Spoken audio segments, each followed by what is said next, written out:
pantas dingin sekali. Yo, selamat malam. Jadi gue baru buka inbox dan ternyata lagi rame hoax tentang Aphelion. Dan kebetulan tadi siang emak gue ngirim ini nih. Sebuah chat berantai yang bilang kalau besok jam 5.27 kita akan mengalami fenomena Aphelion. Bumi akan mendingin. Nah tentu aja itu nggak benar, itu adalah hoax. Gue udah pernah jelasin di 2 VT sebelumnya kalau sebenarnya kita mengalami suhu yang lebih dingin ini karena adanya angin monsun timur dari Australia yang kering dan dingin.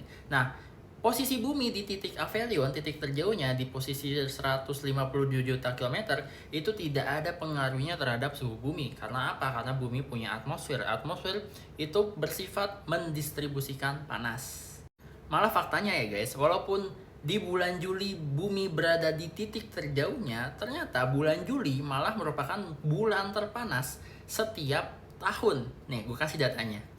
Ini gue ambil datanya dari website Our in Data yang merupakan data yang dikompilasi, dan kalau data suhu ini diambil dari Copernicus Climate Change Service ya.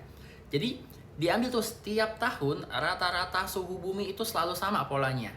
Selalu paling dingin di bulan Desember, paling panas di bulan Juli, dan mendingin lagi di akhir tahun. Kita ambil tahun 2023 deh. Di tahun 2023 Januari itu rata-rata suhu bumi, seluruh bumi ya, itu adalah 12,69 derajat Celcius. Kalau di bulan Juli, di tengah-tengah tahun, itu justru merupakan bulan terpanas sepanjang tahun.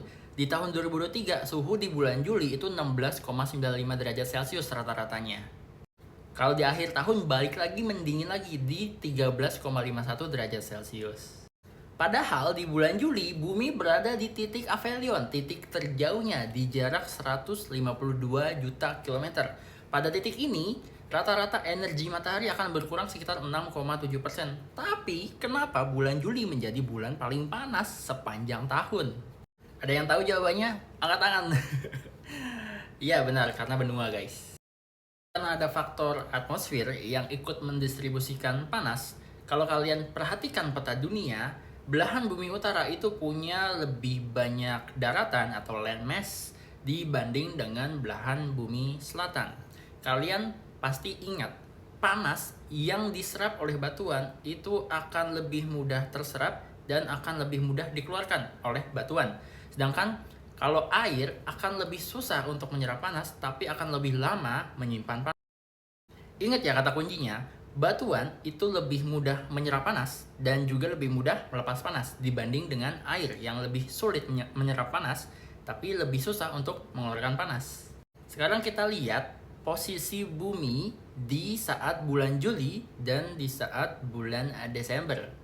Pada saat bumi berada di titik terdekatnya dengan matahari yang disebut sebagai titik perihelion yang berjarak 147 juta kilometer, walaupun bumi menyerap lebih banyak energi matahari sebesar 6,7% lebih banyak, tapi pada saat itu belahan bumi selatan lah yang lebih condong ke matahari karena belahan bumi selatan itu sedang musim panas.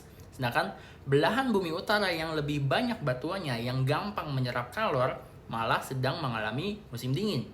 Jadi sinar matahari yang banyak itu akan diserap oleh lautan dan terdistribusi ke seluruh lautan. Jadi lebih balance. Sedangkan batuan yang lebih gampang menyerap kalor itu sedang berada di musim dingin. Jadi dia tuh condong jauh ke arah belakangnya matahari. Jadi tidak menghadap matahari langsung. Nah kebalikannya, ketika bumi sedang berada di titik terjauhnya, justru belahan bumi utara yang lebih banyak batuannya, lebih banyak benua, mengalami musim panas. Jadi cahaya matahari walaupun berkurang 6,7%, tapi diserap lebih banyak oleh batuan-batuan yang ada di belahan bumi utara. Jadi itu membuat suhu rata-rata bumi naik. Kebalikannya. Hal ini membuat terciptanya efek balancing atau keseimbangan. Ketika bumi jauh dari matahari, justru belahan utara yang lebih banyak batuan yang gampang menyerap panas sedang musim panas. Jadi lebih panas justru. Sedangkan kebalikannya, ketika bumi dekat sama matahari, belahan utara yang lebih gampang menyerap panas lagi jauh dari matahari, lagi musim dingin.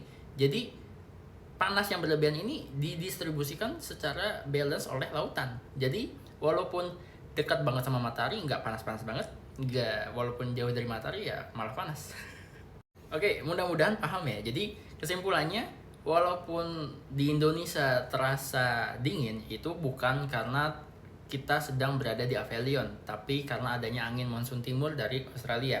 Justru seluruh bumi itu mengalami titik panas, paling panas justru di bulan Juli, di titik dimana bumi jauh banget dari matahari gitu.